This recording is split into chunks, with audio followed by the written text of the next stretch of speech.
প্যাইনো 100 tablet অনেককে এই ঔষধ সেবন করার জন্য ডাক্তার পরামর্শ দিয়ে থাকেন, কিন্তু কেন আপনাকে এটি সেবন করার জন্য আপনার ডাক্তার বলছে তা আপনি জানেন? যদি আপনার কোনো সমস্যার সমাধান করছে এবং কি আপনার শরীরে ক্ষতি করছে তা আপনি না জানেন, তাহলে চলুন জেনে নেওয়া যাক। 1. ব্যথা এবং প্রদাহ উপশম করার জন্য আপনাকে প্যাইনো 100 নির্ধারণ করা হয়েছে। পেট খারাপ রোধ করতে এটি খাবার বা দুধের সাথে নিন। 2. আপনার ডাক্তার দ্বারা নির্ধারিত ডোজ এবং সময়কাল অনুযায়ী এটি গ্রহণ করুন।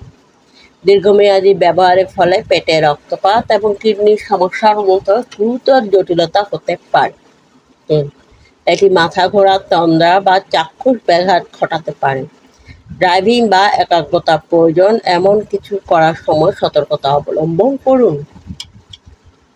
4. প্যাইনো 100 গ্রহণ করার সময় অ্যালকোহল পান করা এড়িয়ে চলুন, কারণ এটি অতিরিক্ত তন্দ্রা সৃষ্টি করতে পারে এবং আপনার পেটের সমস্যার ঝুঁকি বাড়াতে পারে। 5.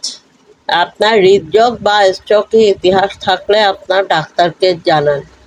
আপনার ডাক্তার নিয়মিতভাবে আপনার কিডনির কার্যকারিতা, লিভারের কার্যকারিতা এবং রক্তের উপাদানের মাত্রা নিরীক্ষণ করতে পারেন যদি আপনি দীর্ঘমেয়াদী চিকিৎসার জন্য এই ওষুধটি গ্রহণ করে থাকেন। 6. প্যাইনো 100 গর্ভাবস্থায় ব্যবহার করা অনিরাপদ হতে পারে।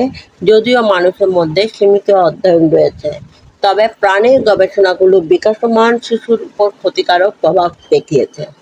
আপনার ডাক্তার আপনাকে এটি নির্ধারণ করার আগে বেনিফিট এবং সম্ভাব্য ঝুঁকি ওজন করবেন।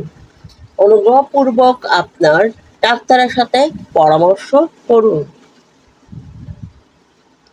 7. প্যাইনো 100 সতর্কতা হ্রাস করতে পারে, আপনাকে দৃষ্টি প্রভাবিত করতে পারে, আপনার ঘুম ও মাথা ঘোরা অনুভব করাতে পারে। আর কিডনি রোগে আক্রান্ত রোগীদের সতর্কতার সাথে প্যাইনো 100 ব্যবহার করা উচিত। প্যাইনো 100 এর ডোজ সমন্বয় প্রয়োজন হতে পারে। আপনার ডাক্তারের সাথে পরামর্শ করুন। গুরুতর কিডনি রোগে আক্রান্ত রোগীদের ক্ষেত্রে প্যাইনো 100 ব্যবহার বাঞ্ছনীয় নয়। প্যাইনো 100 এর সাথে অ্যালকোহল সেবন করা অনিরাপদ। 10. বুকের দুধ খাওয়ানোর সময় প্যাইনো 100 এর ব্যবহার সম্পর্কিত তথ্য পাওয়া যায় না। আপনার ডাক্তারের সাথে পরামর্শ করুন।